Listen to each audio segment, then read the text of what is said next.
Hello সবাইকে, welcome back to the channel. আজকে আমরা সবাই মিলে বেরিয়ে পড়েছি। আমাদের সন্ধ্যাটা শুরু হয়েছিল প্রথমে চায়ের দোকানে চা খেতে খেতে। তারপর আমরা চলে এসেছিলাম সোজা এগ রোল খেতে। এগ রোল বলবো না, আমি আর ভাই খেয়েছি পনির রোল, আর বাকি সবাই খেয়েছে এগ রোল।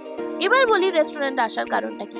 বাড়িতে বসে তো আলাদা আলাদা ভাবে সবাই যে যার মতন খেলা দেখছিল, কারণ আজকে চলছে ইন্ডিয়া ভার্সেস নিউজিল্যান্ডের আইসিসি চ্যাম্পিয়ন ট্রফি। আজ হচ্ছে ফাইনাল, আর সেই খেলা কোনোভাবেই মিস করা যাবে না। সেই জন্য খেলা দেখতে হবে একসাথে।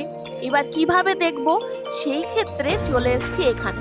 খেলা দেখাও হচ্ছে যে যার মতন করে। এবার শুধু শুধু তো খেলা দেখা যায় না, সেজন্য একটার পর একটা খাবারও অর্ডার করছি। হ্যাঁ জানি ব্যাপারটা একটু হাস্যকর মনে হচ্ছে, তা ঠিকই, কিন্তু আমাদের মাথা থেকে এই ধরনের উদ্ভট বুদ্ধি বের হয়। এবার ব্যাপারটা হচ্ছে খেলা তো বেশ জমছে, আর বেশিক্ষণ শুধু শুধু বসে থাকাও যাবে না। আরও এক প্লেট অর্ডার করে ফেললাম বেবি কর্ন ক্রিপসি। এইভাবেই চলতে থাকছিল আমাদের খেলা।